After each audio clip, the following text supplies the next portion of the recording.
There are some growing concerns this morning, though, about possible cuts to Medicaid as Republicans are cutting back on spending. So we want to go live to our Joe St. George, who is in Washington, D.C., or Nate Reed, rather, in Washington, D.C. And Nate, a report released by the non-partisan Congressional Budget Office showing Republicans will need to make cuts to Medicaid in order to achieve the cuts they want to accomplish. And Nate, this is your debut on our morning show, so I apologize for that slip up there, but we're excited to have you this morning.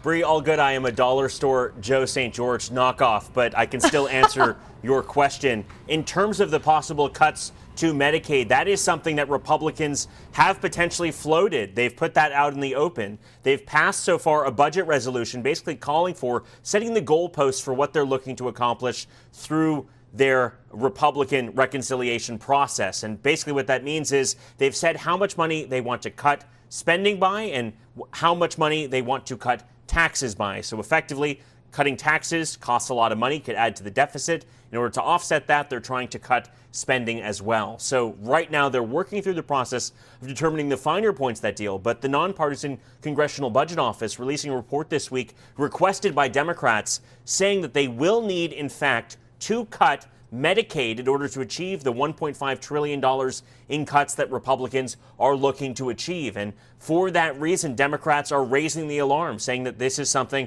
that could affect many Americans who rely on Medicaid. Republicans saying that they just want to look at some of the eligibility, put in some work requirements, potentially cut out waste, fraud, and abuse. Democrats saying that that is not necessarily possible, already introing this as a possible argument ahead of the 2026 midterm elections, trying to put the focus on this, saying that this is not the right path forward. Again, Republicans have a very slim majority in the House of Representatives, but a very wide tent. They've got Republicans who are in blue districts won by Kamala Harris and Republicans who want to ensure that there is no federal deficit. So there's a very wide range of Republicans here who are going to be voting for any final plan, and they need to have agreement on what the areas are that they're going to slash and cut to pay for the tax cuts that they're looking to accomplish. That was all part of President Trump's campaign promises. Well,